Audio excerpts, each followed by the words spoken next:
So এই মুহূর্তে আমরা রাইডে যাচ্ছিলাম। কোথায় যাচ্ছি? সিকিম যাচ্ছিলাম। গ্রুপ নিয়ে রাইড করছি। আর রাইডের মধ্যেখানে একটা দুর্ঘটনা ঘটে গেছে। বাট এটা যে কারোর কিছু হয়নি, কিন্তু যার হয়েছে যেটা মানে বাইকের একটা ক্ষতি হয়ে গেছে। তো বাইকের একটা ক্ষতি হয়ে গেছে বড় সড়ো প্রীতমের বাইকের। তো কী ক্ষতি হয়েছে একবার দেখায়। হাইওয়েতে ঠিক কৃষ্ণনগরের কাছে হয়েছে, কৃষ্ণনগর বলছি, কল্যাণী হাইওয়ের কাছে হয়েছে।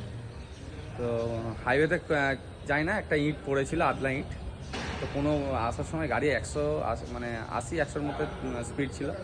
তো হঠাৎ সেই ইঁটটার ওপর অ্যালয় উঠে মানে সামনের চাকাটা উঠে যায়। তো যার কারণে কী হয়েছে, পুরো সামনে অ্যালয়টা পুরো ব্যান্ড হয়ে গেছে, পুরো ক্র্যাক হয়ে গেছে। আর কিছু করার নেই। তো এখানে গাড়িটাকে রেখে দিয়ে যাচ্ছি।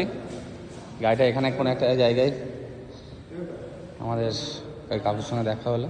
তো এখানে জায়গাটা রেখে দিয়ে যাচ্ছি। প্রীতমের বাবা এসে গাড়িটা নিয়ে যাবে গাড়ি করে। তো দেখাই একবার কি হয়েছে।